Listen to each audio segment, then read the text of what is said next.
ಅಂದರೆ ಶನಿ ರೆಟ್ರೋಗಳಲ್ಲಿ ಇದ್ದರು. ಇವಾಗ ಇವತ್ತೇ ಶನಿ ಡೈರೆಕ್ಟಾಗಿ ಬರ್ತಾರೆ.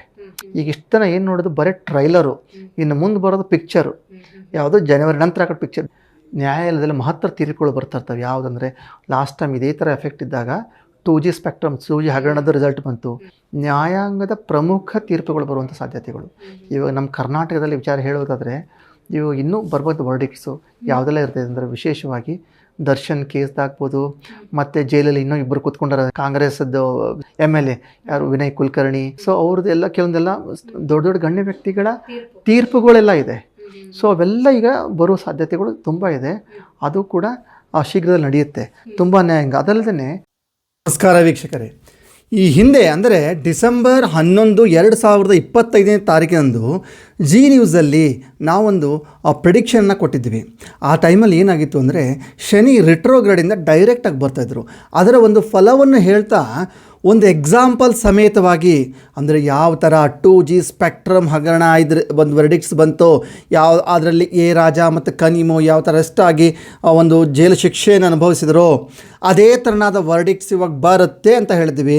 ಅದರಲ್ಲೂ ಕೂಡ ಕರ್ನಾಟಕದಲ್ಲಿ ಸ್ಪೆಸಿಫಿಕ್ ಜನಗಳ, ರಾಜಕಾರಣಿಗಳ ಮತ್ತು ಸಿನಿಮಾ ತಾರೆಗಳ ಕೆಲವೊಬ್ಬರದನ್ನು ಒಂದು ಕೇಸನ್ನು ತೆಗೆದುಕೊಂಡು ನಾವು ಎಕ್ಸಾಂಪಲ್ ಸಮೇತವಾಗಿ ಎಕ್ಸ್ಪ್ಲೇನ್ ಮಾಡಿದ್ವಿ. ಅದರಲ್ಲಿ ಪ್ರಮುಖವಾಗಿದ್ದೇ ನಮ್ಮ ನಿನ್ನೆ ಅರೆಸ್ಟ್ ಆಗಿರುವಂಥ, ನಿನ್ನೆ ಒಂದು ಶಿಕ್ಷೆಯನ್ನು ವಿಧಿಸಿರುವಂತಹ MLA Vinay Kulkarni, Congress MLA Vinay Kulkarni. So ಈ ವಿನಯ್ ಕುಲಕರ್ಣಿ ಬಗ್ಗೆ ನಾವು ಕ್ಲಿಯರಾಗಿ ಡಿಸೆಂಬರ್ 11, 2025 ನಾವು ಭವಿಷ್ಯವಾಣಿ ನೋಡಿದ್ವಿ. ಯಾವ ಥರ 2G ಸ್ಪೆಕ್ಟ್ರಮಲ್ಲಿ ಅರೆಸ್ಟ್ ಆದರೂ ಅದೊಂದು ವರ್ಡಿಕ್ಟ್ಸ್ ಬಂತು, ಅದೇ ಥರ ವರ್ಡಿಕ್ಟ್ಸ್ ಬರುತ್ತೆ ಅಂತ ಹೇಳಿದ್ವಿ. ಸೊ ಅದೇ ಥರ ನಡೆದಿದೆ. ಅದಲ್ಲದೆ ಇನ್ನೂ ಒಂದು ಖಾಸಗಿ ಚಾನಲಲ್ಲಿ ನಾವು ಹೇಳಿದ್ವಿ ಮಾರ್ಚ್, ಏಪ್ರಿಲ್, ಮೇ ಇದೆಲ್ಲ ಏನಿರ್ತದೆ ಫುಲ್ ಆಫ್ ಯಾವುದು ಸ್ಕ್ಯಾಮ್ಸು, ಸ್ಕ್ಯಾಂಡಲ್ಲು ಮತ್ತು ಸುಮಾರು ಕೇಸ್ಗಳು ಬರ್ತವೆ, ರಾಜಕೀಯ ತಿರುಗಳು ಬರ್ತವೆ ಅಂತ ಕೂಡ ನಾವು ಹೇಳಿದ್ವಿ. ಅದಕ್ಕೆ ಎಕ್ಸಾಂಪಲ್ಲು ಹೇಗೆ ಪ್ರಜ್ವಲ್ ರೇವಣ್ಣನ ಕೇಸ್ ಬಂತು, ಅದರ 10ರಷ್ಟು ದೊಡ್ಡ ಕೇಸ್ಗಳು ಬರ್ತವೆ ಅಂತ ಹೇಳಿದ್ವಿ. ನೀವು ನೋಡ್ಬೋದು ನಾಸಿಕ್ನ ಒಬ್ಬರು ದೊಡ್ಡ ಅಸ್ಟ್ರಾಲಜರ್ ಅಶೋಕ್ ಖರಾಟೆ ಅನ್ನುವಂಥವರು 1+50 ಫಿಮೇಲ್ ಒಟ್ಟಿಗೆ ಸ್ಕ್ಯಾಂಡಲ್ಸು. ಅದಲ್ಲದೆ ಗೋವಾದ BJP ಕೌನ್ಸಿಲರ್ ಅವನು ಬಂದ್ಬಿಟ್ಟು 30+ ಮೈನರ್ ಫಿಮೇಲ್ ಚಿಕ್ಕ ಹೆಣ್ಮಕ್ಳೊಟ್ಟಿಗೆ ಮಾಡಿರೋಂಥ ಸ್ಕ್ಯಾಂಡಲ್ಸು. ಅವನ ವಯಸ್ಸು ಬಂದ್ಬಿಟ್ಟು 18-19.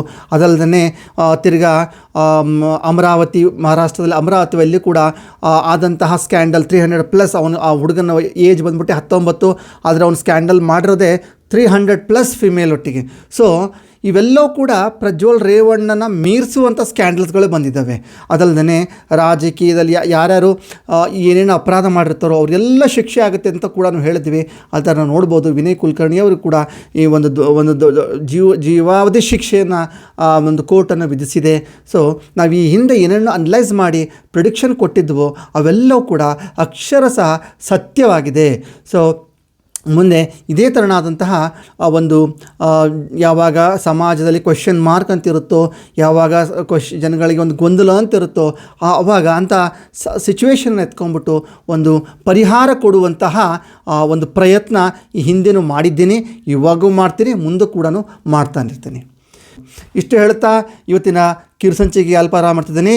ಸರ್ವೇ ಜನಾಃ ಸುಖಿನೋ ಭವಂತು.